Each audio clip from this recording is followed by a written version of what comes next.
Welcome everyone to Dr. Carminati's YouTube channel.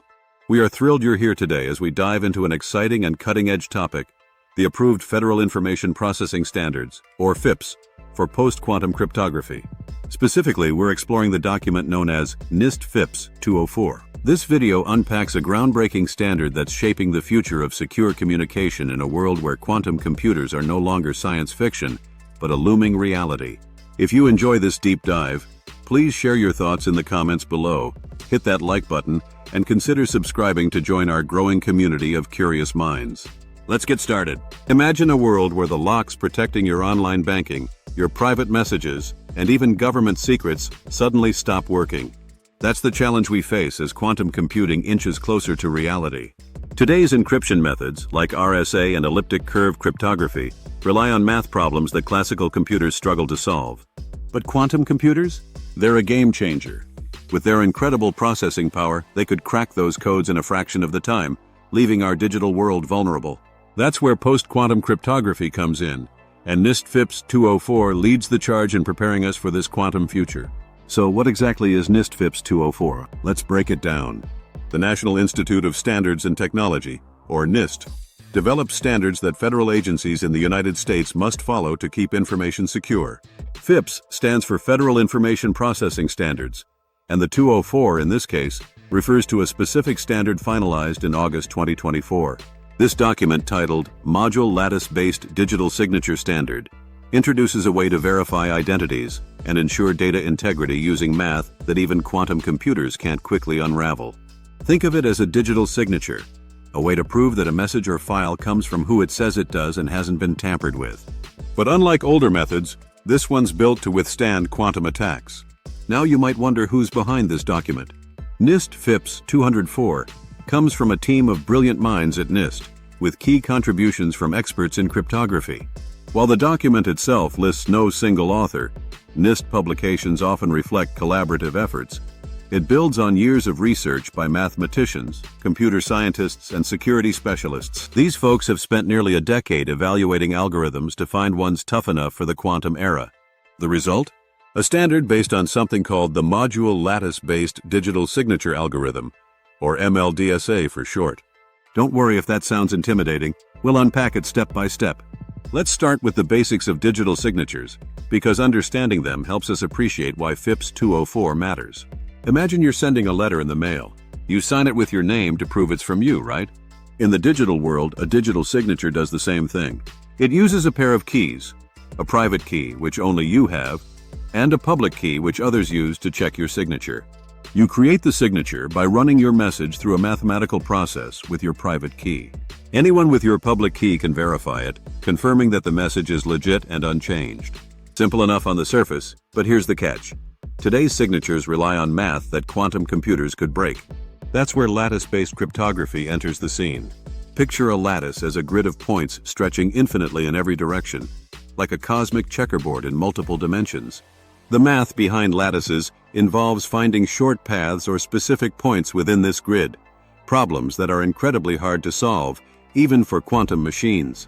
MLDSA, the star of FIPS 204, uses this lattice concept to create signatures that stay secure no matter what kind of computer comes along. It's like upgrading from a padlock to a vault with a million combinations, ensuring your digital identity remains safe. So, how does MLDSA work in practice? Let's walk through it as if you're setting it up yourself. First, you generate your key pair. The private key comes from a random seed, a secret starting point, that feeds into the lattice math to produce a unique signature key. The public key derives from the private key, tied together by the lattice structure. When you sign a message, MLDSA takes your text, mixes it with your private key, and churns out a signature based on lattice calculations. Someone verifying your signature uses your public key to check that the math aligns. If it does, they know it's you. If not, something's fishy. The beauty here?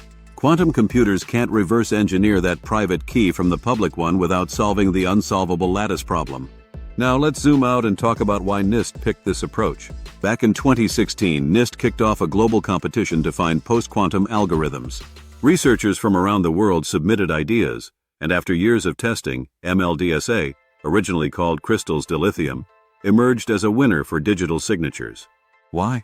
It's fast, it's secure, and it balances efficiency with robustness. FIPS 204 standardizes 3 versions of MLDSA, each with different security levels: MLDSA 44, MLDSA 65, and MLDSA 87. Those numbers reflect increasing strength, with 44 being solid for most uses, and 87 offering top-tier protection for critical systems.